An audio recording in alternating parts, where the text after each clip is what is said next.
Okay, so yes, I'm Grigory. This is joint work with Jin Han, Pierre Renaud, Ari Captain, who is here, and Geert Ridder. And it is on estimation of panels with attrition and refreshment samples. So, of course, attrition is a pervasive problem in panels, in particular survey panels. And to pin things down, let's imagine an example in which we have a panel survey with two periods.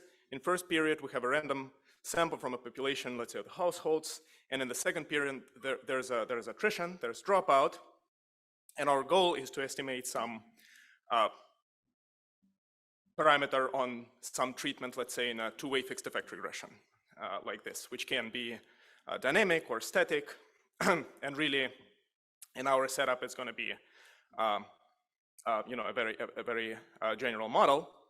So the question is how to identify beta or any other parameter of interest. Well, of course, under no further assumptions on the attrition process, it's completely unidentified.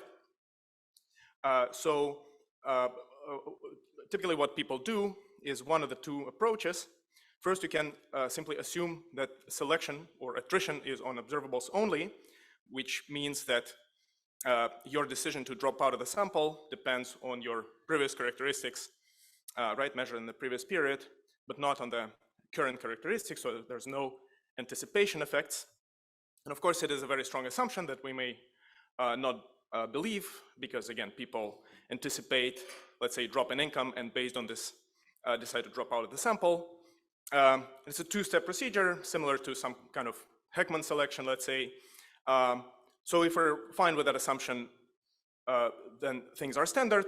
But if we think it's very strong, then what we could do is to go and collect a refreshment sample in period 2, which is just another random sample from the population, and hope that the dropout there, the non-response there is low enough so that we can really consider it a random sample from the population in period 2.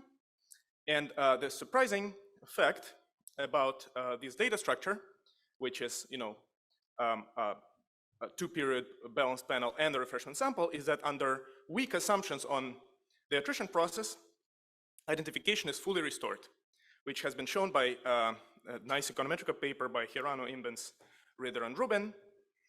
And what we do in this paper is we provide an estimation and approximate inference procedure in this framework. All right, so there's huge literature on attrition and refreshment. In the interest of time, I'm not gonna say much about it. So the framework is as follows. So we observe data over two periods, right? Combine both outcomes and covariates into a variable ZT. There's an attrition in period 2. So households only stay in the sample if W is equal to 1. That's an indicator of attrition. So we have Z1, we have Z2 conditional on W equal to 1, right? Those are the households that stay in the sample. And we have additional access to a refreshment sample that we denote Z2R, which is independent of all the other data.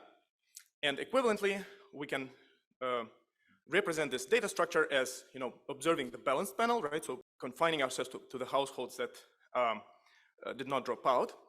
For this, we will have a notation of its PDF FW, and the marginal distribution for period 1 and period 2. So period 1, there's no attrition, so you observe it directly, and period 2 comes from the refreshment sample.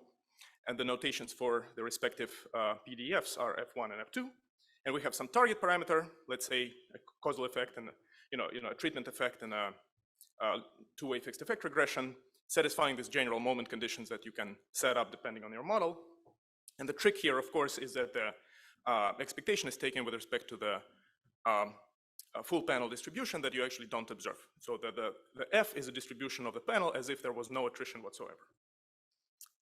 So there's an example of how to set up the model, how to set up the moment condition in the case of linear regression with two-way fixed effect, which probably is the most popular framework. Again, I'm going to skip it in the interest of time, but this is relatively relatively straightforward, although the formulas look horrible. And by the way, I'm sorry, there got to be some compiling error here, because you see the formulas are way off. I don't know what happened. Sorry. Anyway, so as I mentioned, that nice econometric paper shows identification under weak assumptions on attrition. And so let's consider what we have here. So our data is F1, F2, the period marginals, and the balanced panel distribution FW. And what we really need is this target distribution on the left-hand side of this equation that links it to the balanced panel distribution, the red one that you observed, and the attrition process, the blue one that you that you can, that you cannot estimate from the data in a general case because you don't observe those who drop out of the sample. So unless you impose further restrictions, there's no identification.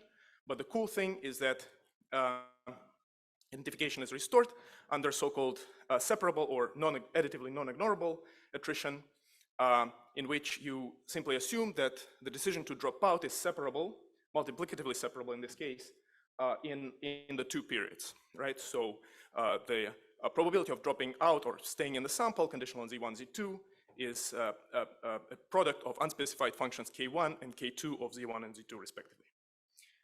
Another cool thing is that the target density, F, all that you need to estimate your parameter, is a Kullback-Leibler projection, right? So some statistical projection of the balanced panel distribution onto the set of distributions with marginals F1 and F2, right? So our pieces link together, and by solving this optimization problem in the population, you obtain the target distribution. So we can imagine an estimation procedure in which we pre-estimate those components, those inputs, F1, F2, and FW, let's say with kernels, right? These are just densities of your data. Then you estimate your target density by sample analog in which you solve this optimization problem by plugging in those first step estimators. And finally, you plug in the target density into your moment condition. And again, I'm very sorry for the compilation error here. Now, the problem is that the step one is extremely hard. It's a functional optimization problem with constraints, right? It's you're searching for a distribution in a set of distribution with given marginals. So it kind of sounds complicated. And by the way, all this has been known before, and here's where we really step in. We're saying that actually the numerical solution for this step one exists, and it's very nice. It's just raking. More specifically, if you have continuous data, it's going to be a continuous version of raking, which hopefully many people in this room are familiar with. And I think I don't need to explain how pervasive raking is in survey statistics. And in fact, it has been used in economics and data science more recently. So we think of raking as working on contingency tables, right, by adjusting the given marginals to, let's say, nationally representative marginals.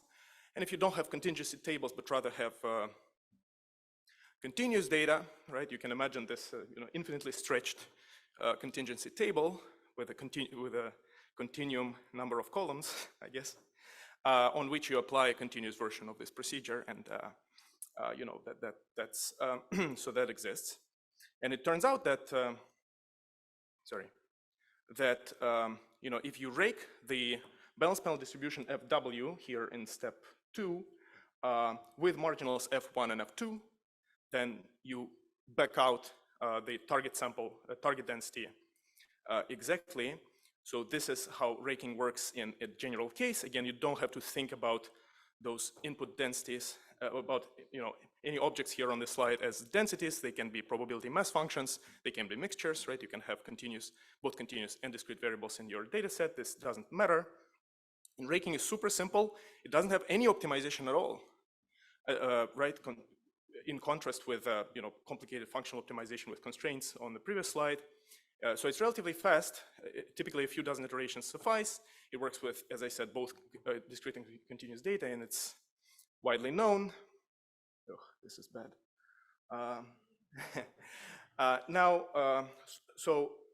Our claim here is that